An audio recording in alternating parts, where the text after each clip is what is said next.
Emily, why are you mad at me? I'm not mad at you. You've been treating me so funny lately. Since you asked me, I might as well say it right out, George. Oh, goodbye, Miss Corcoran. Oh, goodbye, Miss Corcoran. What is it?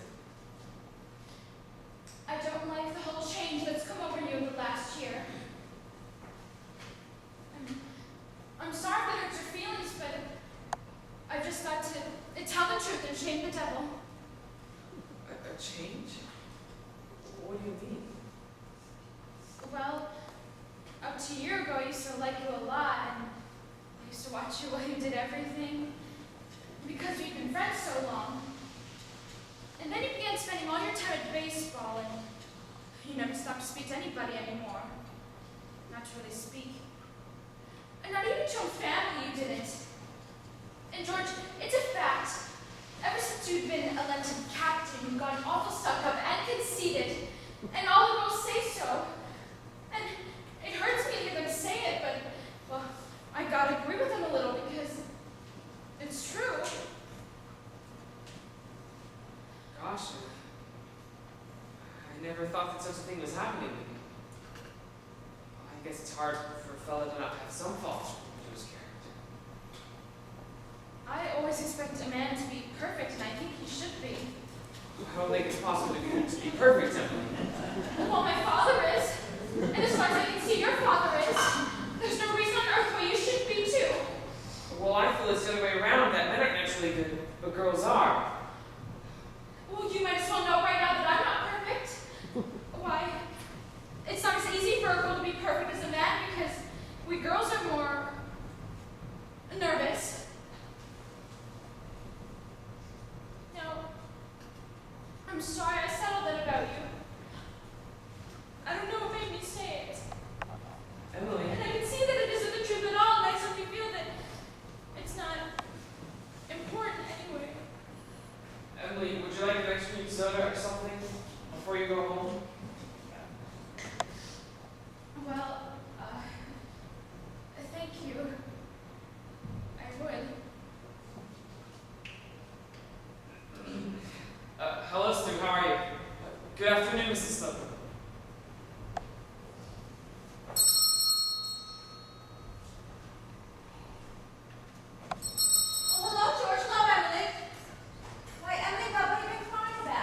She had an awful scare, Mrs. Morgan.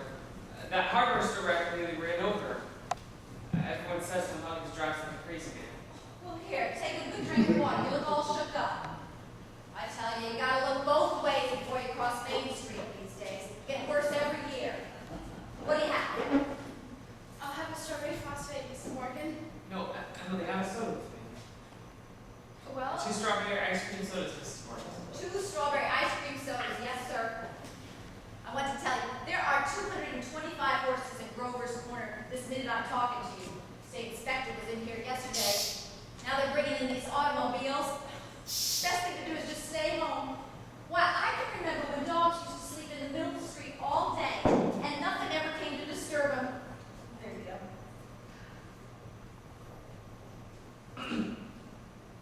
Oh, yes, Miss Zilla, I'll speak with you in a minute. What can I do for you?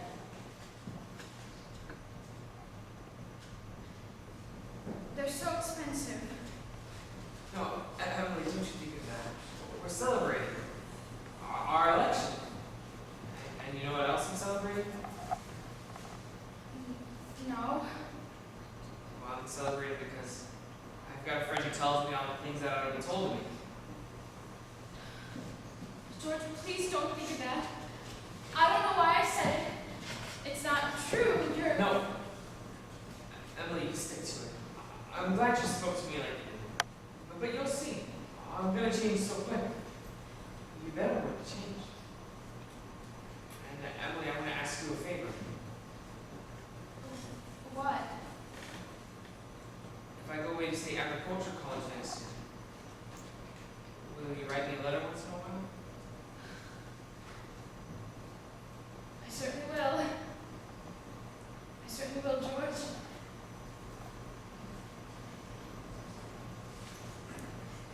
It certainly seems like being away 3 years, you get out of touch with things. Maybe the letters from Grover's Corners won't seem so interesting after a while.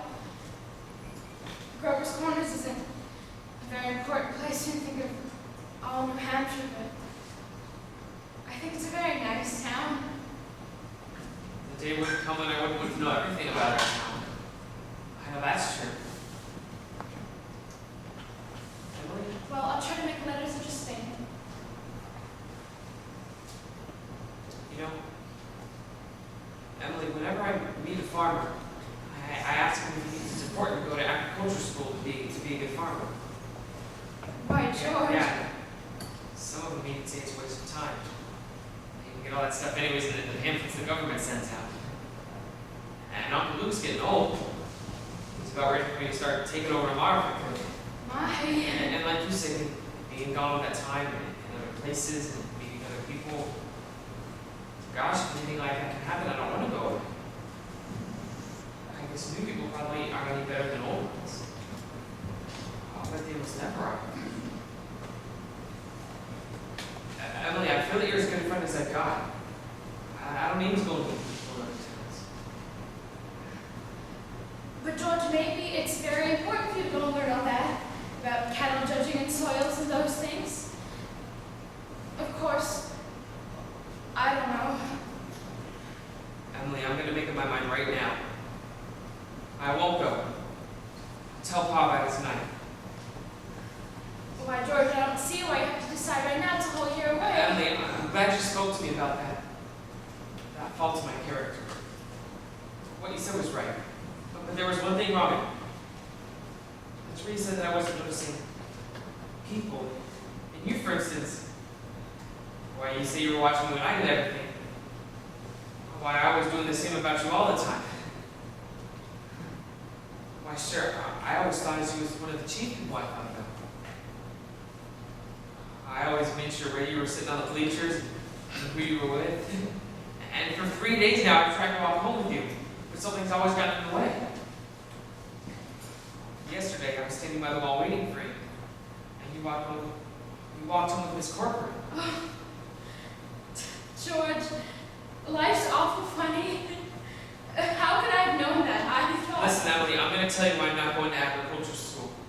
I feel that once you found a person that you're very fond of, I mean a person who's fond of you too, and who likes you well enough to be interested in your character, well, I think that's just as important as colleges.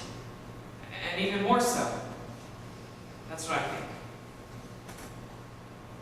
I think that's awfully important too. Emily, Yes, George? if I do improve and make a big change, then would you be, I mean, could you be? I am now. And I always have been.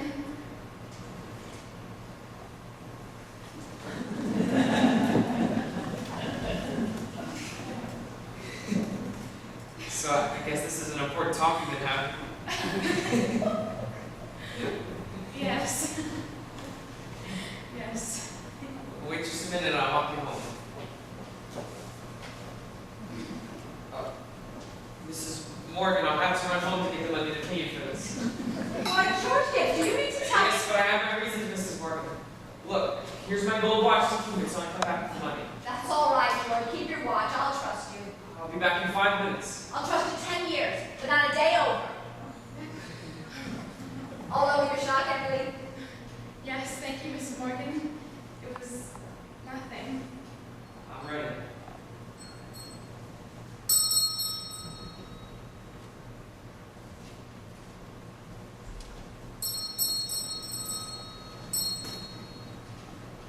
Well, we'll get on to the wedding now.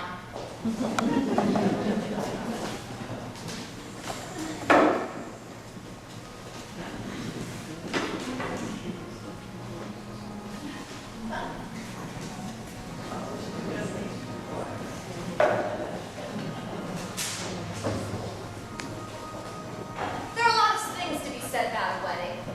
There's a lot of thoughts that go on in a wedding. We can't get them all into one wedding naturally, especially not into a wedding at Grover's Corners, where the weddings are mighty short and plain. In this play, I take the part of a minister, and And that gives me the right to say a few things more. Yes, for a while now, play gets pretty serious. You see, some churches say that marriage is a sacrament. I don't quite know what that means, but I can guess. It's like what Mrs. Gibbs said a few minutes ago. People are supposed to live 2 by 2. This is a good wedding. The people are very young, but they come from a good state, and they chose right. The real hero of this scene isn't on the stage at all, and you know who that is. It's like what one of those European fellows said. Every time a child is born, it's nature's attempt to make a perfect human being. Well, we've seen nature pushing and contriving for some time now. We all know she's interested in quantity. But I think she's interested in quality, too. Or maybe she's trying to make another good governor for New Hampshire. That's what Emily hopes. Oh, and don't forget the other witnesses at this wedding. The ancestors. Millions of them. Most of them set out to live 2 by 2. Millions of them. Well, that's all my sermon. It wasn't very long anyway.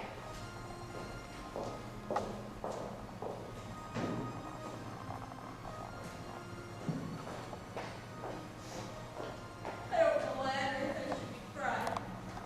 I suppose there's nothing to be crying about. This morning at breakfast they came over me. There was Emily eating her breakfast as she's done for 17 years. And she's going out of my house. I suppose that's it. And Emily, she suddenly said, I can't eat another mouthful.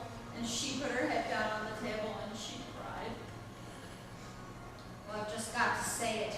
There's something cruel about sending girls out to marriages like that. It's cruel, I know. But I just couldn't say anything. I went into it as blind as a bat myself. The whole world's wrong. That's what's the matter. Here they come. Hey, George, it's you. Look at Mosey's dead. George, come here before you That's enough of that. There was an awful lot of that kind of thing in weddings in the old days, in Rome and later. We're more civilized now, so they say. George, what's the matter? Ma, I don't want to grow old. Why is everybody pushing me so? George, you wanted it. No, Ma, just listen to me. No, George, you're a man now. Ma, for the last time I asked you, all I want to do is be a fella. George, if anyone should hear you, stop. I'm ashamed of you.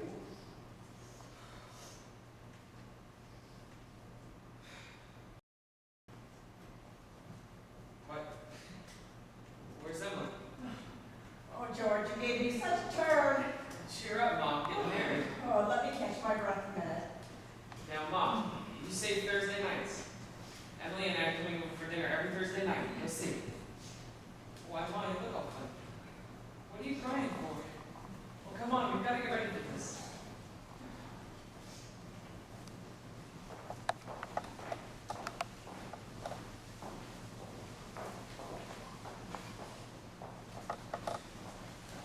I never felt so alone in my whole life. Oh, and George over there. I hate him. I wish I were dead.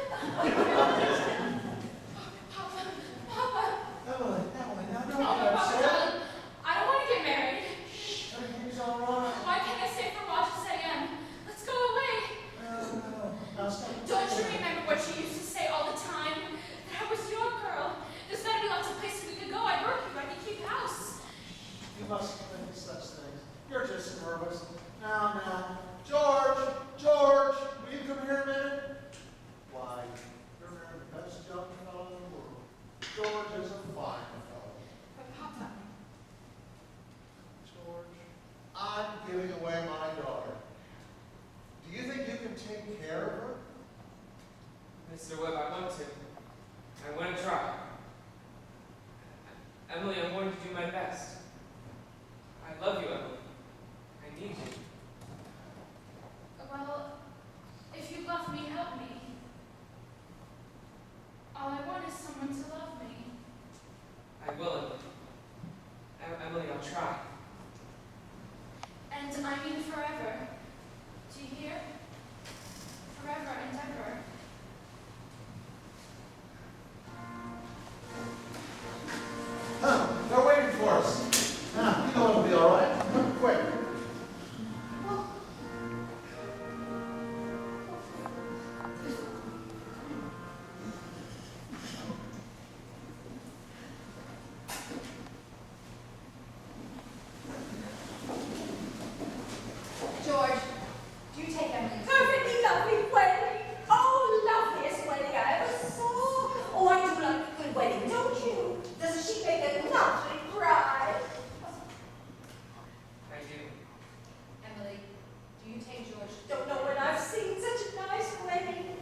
my day.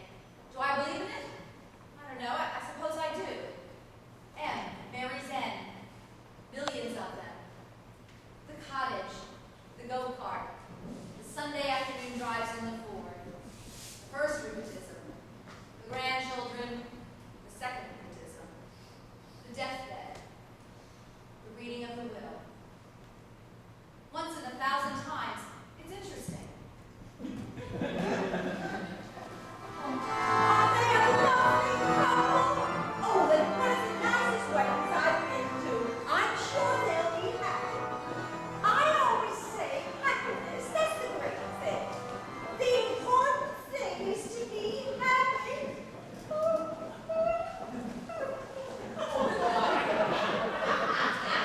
And that's all the second act, folks. 10-minute intermission.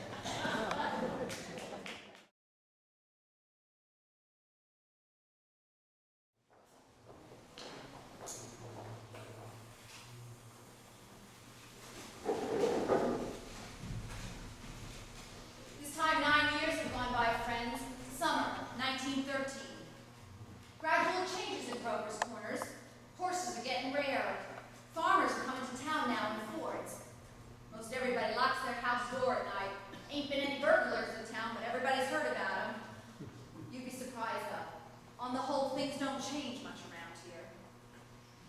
This is certainly an important part of Grover's Corners. It's on a hilltop, a windy hilltop. Lots of sky and lots of clouds and often lots of sun and moon and stars. You come up here on a fine afternoon and you can see range on range of hills.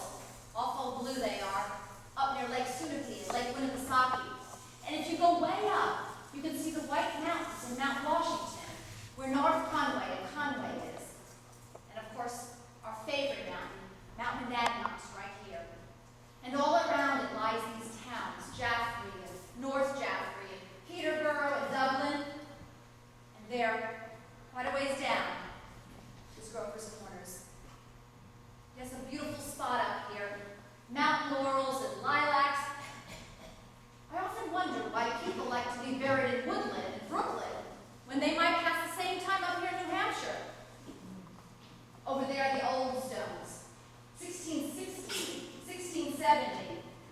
Strong-minded people that come a long way to be independent. Oh, summers, people walk around there laughing at the funny words on the tombstone. It doesn't mean any harm. And genealogists come up from Boston, get paid by city people to look up their relatives. They want to make sure they're daughters of the American Revolution and of the Mayflower. Well, I guess it don't do any harm either. Over there are some Civil War veterans. Iron flags on their graves. New Hampshire boys had a notion that the Union ought to be kept together, though they'd never seen more than 50 miles of it themselves. All they knew, friends, was the name, the United States of America. The United States of America. And they went and died about it. This here's the new part of the cemetery. There's your friend Mrs. Gibbs and Mr. Stimson, organist at the Congregational Church. Oh, and Mrs. Soames, who enjoyed the wedding so much, remember? With a lot of others. And Editor Webb's boy Wallace, whose appendix burst while he was on a Boy Scout trip to Crawford Notch. There's an awful lot of sorrow and sort of quieted down up here. People just wild with grief have brought their relatives up to this hill, and then times sunny days and rainy days and snow. Well, you know how it is. There's a lot of thoughts that come up here night and day. There's no post office. Now, there's some things that we all know, but we don't take out and look at them very often. We all know that something is eternal. And it ain't houses, and it ain't names, and it ain't the earth, and it ain't even the stars. Everybody knows in their bones that something is eternal. And that something has to do with human beings. All the greatest people that have ever lived have been telling us that for 5,000 years. Yet you'd be surprised how people are always letting go of that fact. There's something way down deep that's eternal about every human being. You know, the dead don't stay interested in us living for very long. Gradually, they let go hold of the earth and the ambitions they had and the pleasures they had and the things they suffered and the people they loved. They get weaned away from the earth. That's the way I put it, weaned away. Yes, they stay here while the earth part of them burns away, burns out. And all the time, they're slowly getting indifferent to what's going on down there in the Grover's Corners. They're waiting. They're waiting for something they feel is coming, something important and great. Aren't they waiting for that eternal part of themselves to come out clear? Some of the things they might say maybe hurt your feelings, but that's the way it is. Mother and daughter, husband and wife, enemy and enemy, money and miser. All those terribly important things grow kind of pale around here. And what's left? What's left when your memory's gone? And your identity, Mrs. Smith. Well, here comes some living people now. There's Joe Stoddard, an undertaker, supervising new made grave. And here comes Sam Craig, Grover's Corners boy that left town to go out west.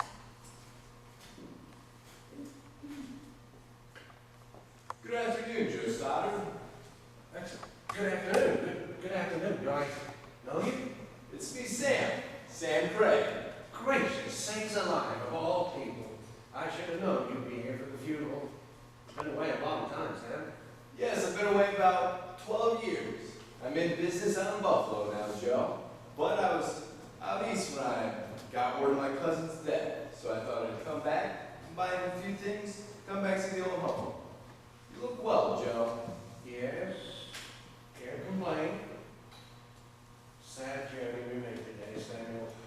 Yes. Yes. I always say I hate to supervise when it's a young person that's taken. They'll be here in a few minutes now. I had to come early. I left my son in charge of the home. Old Farmer McCarthy. I used to do chores for him after school. He had lumbago. Yes, we brought Farmer McCarthy here a few years ago now. And my Aunt Julia. I'd almost forgotten that she... Of course. Yes, Doc Gibbs lost his wife 2-3 years ago now, right about this time of year. Today's another bad blow for him. That's my sister Carrie's boy, Sam Craig. I'm uncomfortable when they're around. Simon. Do they choose their own verses much, Joe? No, not usual. Generally, the bereaved choose a verse. Doesn't sound much like Aunt Julia. Well, there aren't many of those Hersey sisters left now, I suppose. Now let's see.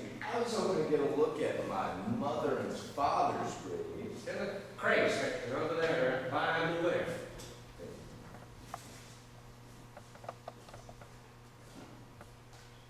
He was the organist at the church. He drank a lot, we used to say. People weren't supposed to know about it. He had a peck of trouble. Took his own life, you know. Did he? Hung himself in the head. He wrote his own epitaph, though. You can see it right there. 10 verse exactly. Why, it's just a bunch of music notes. What's it mean? I wouldn't know. It was right up in the Boston papers at the time, though. How did she die? Who? My cousin. Oh, she had some trouble bringing a baby into the world. It was her second, though. This little 4-year-old boy. And so her grave is going to be over here. Yes, there ain't much more room in the kids section. They're opening a whole new section by having a baby. Well, excuse me now. I see you coming.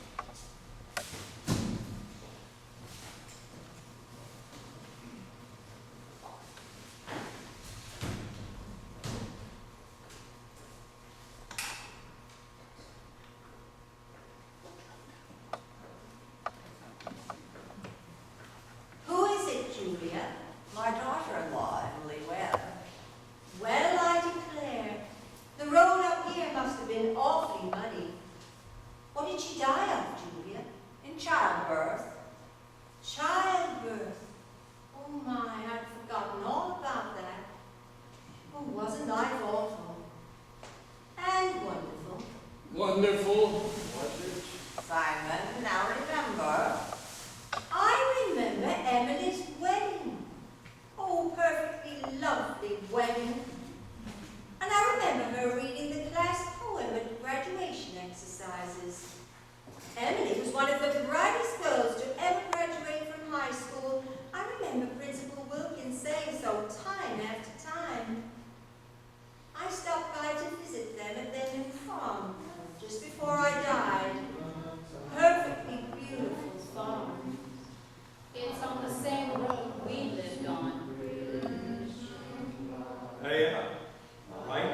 Mother Gibbs, George and I had made that farm into just the best place you ever saw. And we thought of you all the time. We wanted to show you the new barn and the great long cement drinking fountain for the stock. We bought it out of the money you left us. I did. Don't you remember Mother Gibbs, the legacy left us? Why, it was over $350. Yes, Emily. Well, there's a patent device on this drinking fountain so that it never overflows, Mother Gibbs. And it never sinks below a certain mark they have there. It's fine. It won't be the same to George without me, but it's a lovely farm.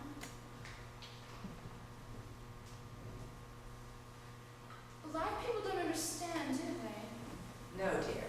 Not very much. They're sort of shut up in little boxes, aren't they? I feel as though I knew last 1,000 years ago.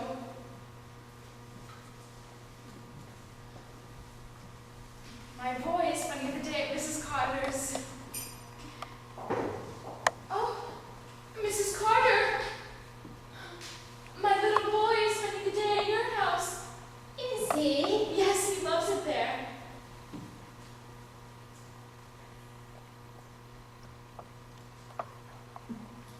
Mother Gibbs, we have a Ford too.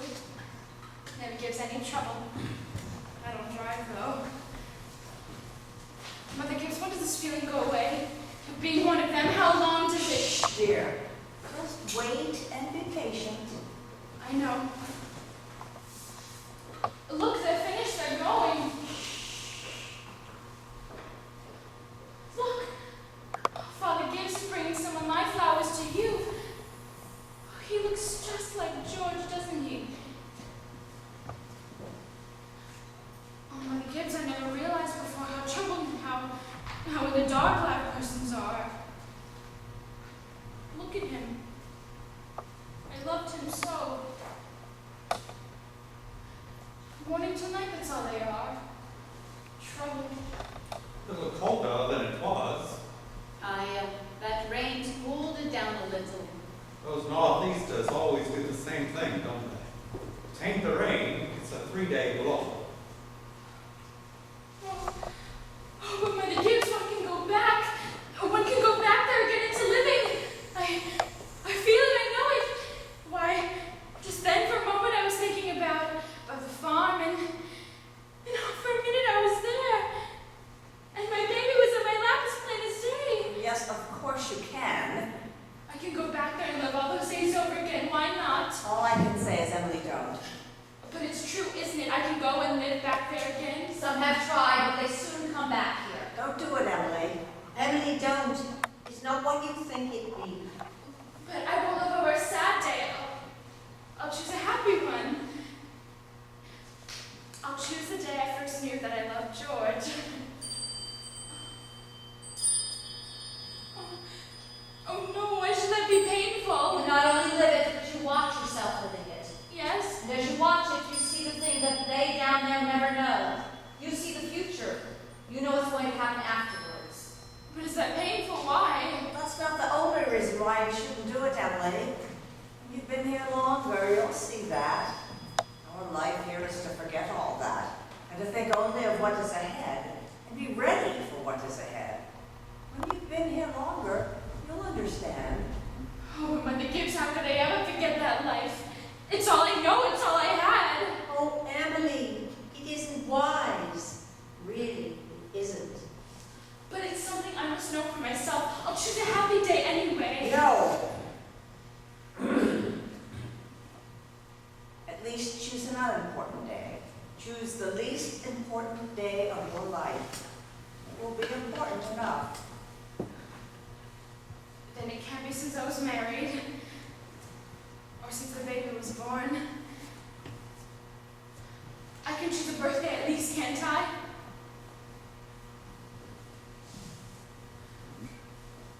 I choose my 12th birthday.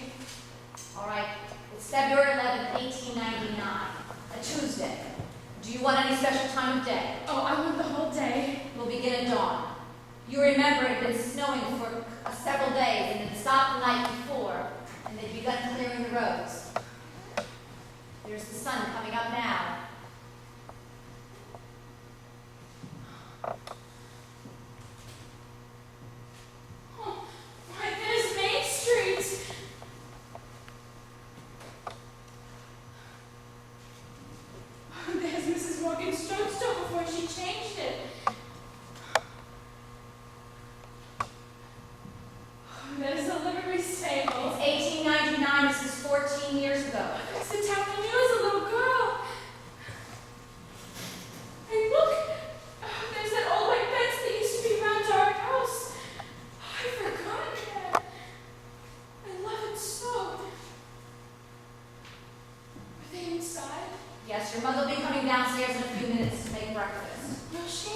You remember your father had been away for a couple of days. He came back on the early train.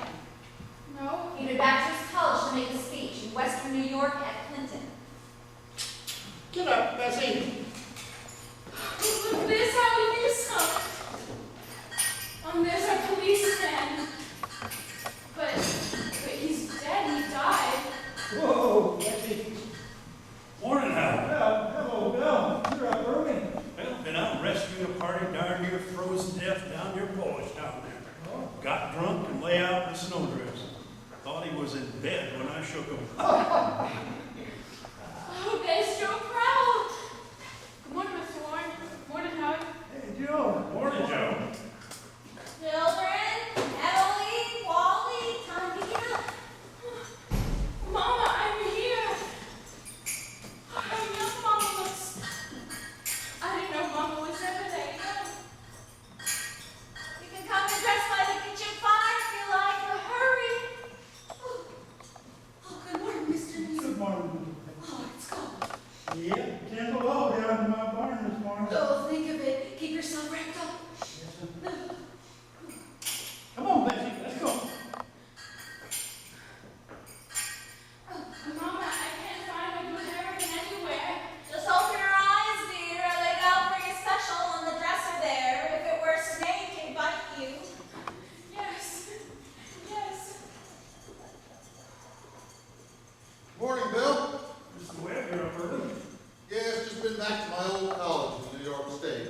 Been any trouble here? Well, I got called out this morning to rescue a Polish fellow. Darn near froze to death he was. We must get it in the paper. That weren't much. Good morning, Mother. Oh, how did it go, Charles? All fine, I guess. I told him a few things. Everything all right here? Oh, yes. Nothing happened I can think of special. Been right cold. Howie Newsom said it's 10 below over to his barn. Well, it's colder than that at Hamilton College. Students' ears are falling off. It ain't Christian.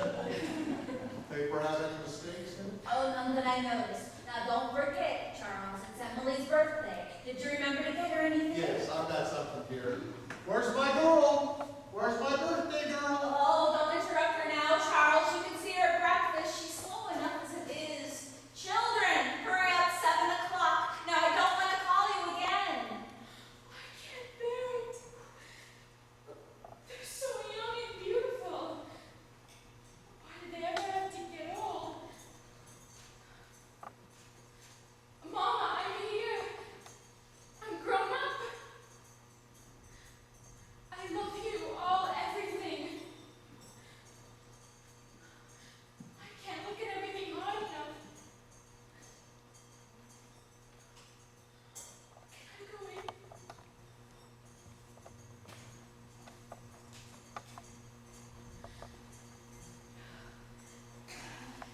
Good morning, Mama. Well, now, my dear, very happy birthday, many happy returns.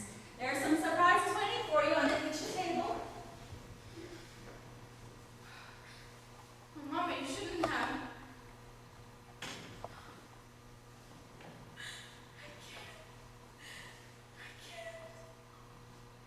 But birthday or no birthday, I want you to eat your breakfast good and slow. I want you to grow up and be a good, strong girl. Now that in the blue paper is from your Aunt Carrie, and I reckon you can guess who brought the postcard album. I found it on the doorstep when I brought in the milk. George Gibbs. Must have come over in the cold pretty early. Right nice of him. Oh, George. I'd forgotten that. Chew that bacon good and slow. It'll keep you warm on a cold day. Oh, Mama, just look at me 1 minute as though you really saw me. Mama, 14 years have gone by. I'm dead.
annual training class, and he's very proud of it. Be sure you make a big fuss about it.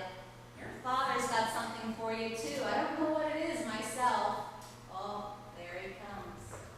Where's my girl? Where's my birthday girl? I can't go on. It goes so fast. We don't have time to look at one another. I didn't realize. So all that was going on and we never noticed.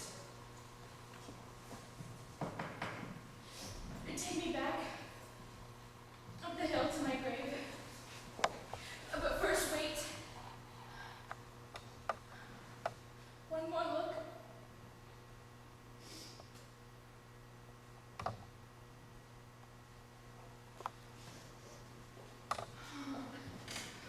Goodbye. Goodbye, world.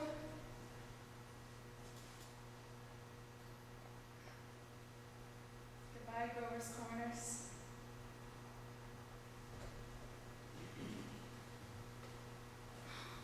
Mama and Papa.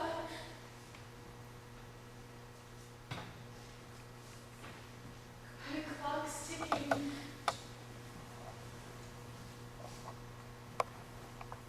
Oh, am I butt in that tree?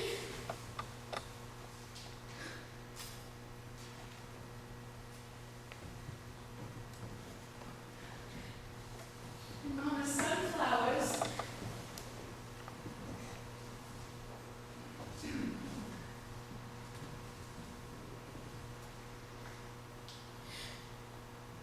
And food.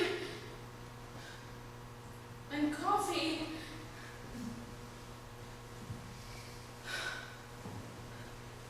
And new iron dresses. And hot baths. And sleeping. And waking up.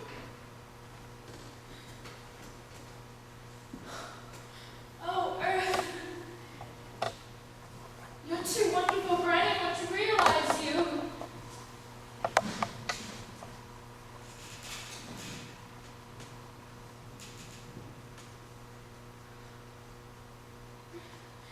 Do any human beings ever realize life, why they live it, every minute? No. Saints and poets, maybe. They do so.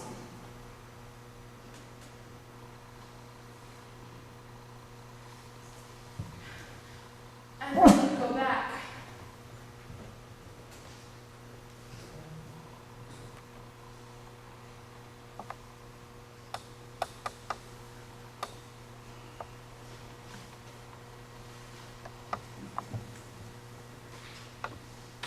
Were you happy? no, I should have listened to you. That's all human beings are, just blind people. Look, it's clearing up. The stars are coming out. Oh, Mrs. Simpson, I should have listened to them. Yes, now you know. Now you know what it was to be alive. To move about through a cloud of ignorance. To tremble up and down in the feelings of those about you. To spend and waste time as though you had 1,000,000 years. Yes. Now you know that was a happy existence you wanted to go back to. Blindness and ignorance. That ain't the whole truth, and you know it, Simon Stimson. Emily, look at that star. Oh, I forget its name. My boy Joel, he was a sailor. He knew them all. He used to sit on the front porch evening, tell them all by name. Yes, sir. Wonderful. The stars wonderful company. Yes. Yes, 'tis. Here comes another one. That's funny.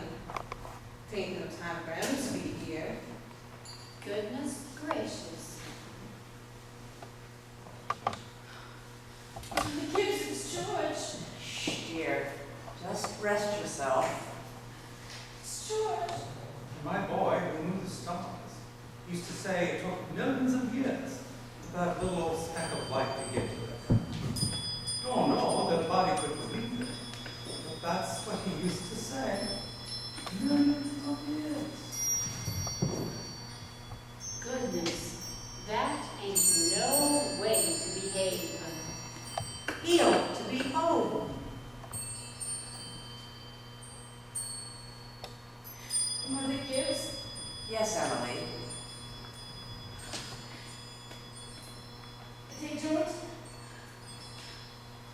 understand. Do they? No, dear. They don't understand.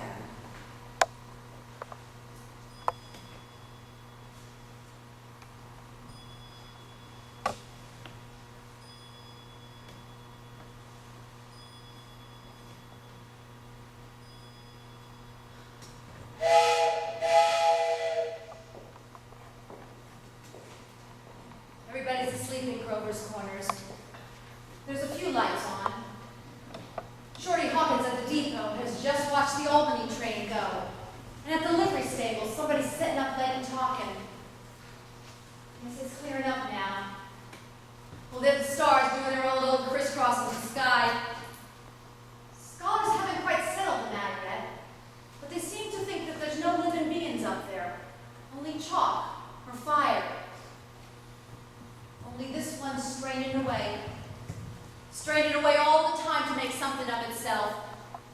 And the strain is so great that every 16 hours, everybody lies down and gets a rest.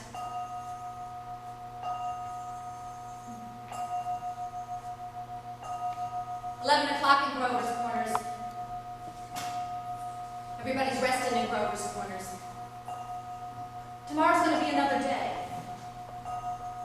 You get a good rest too. Good night."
You meet on any street in our town. Pick out any cottage, white or brown. They're all so appealing with that lived-in feeling. You will like the shady lanes in our town.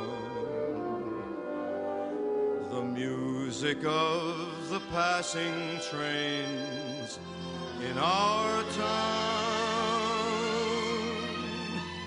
You will lose your heart, I promise you.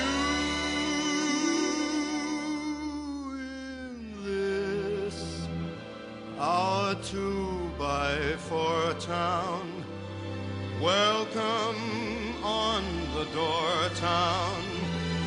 If you'll make it your town too.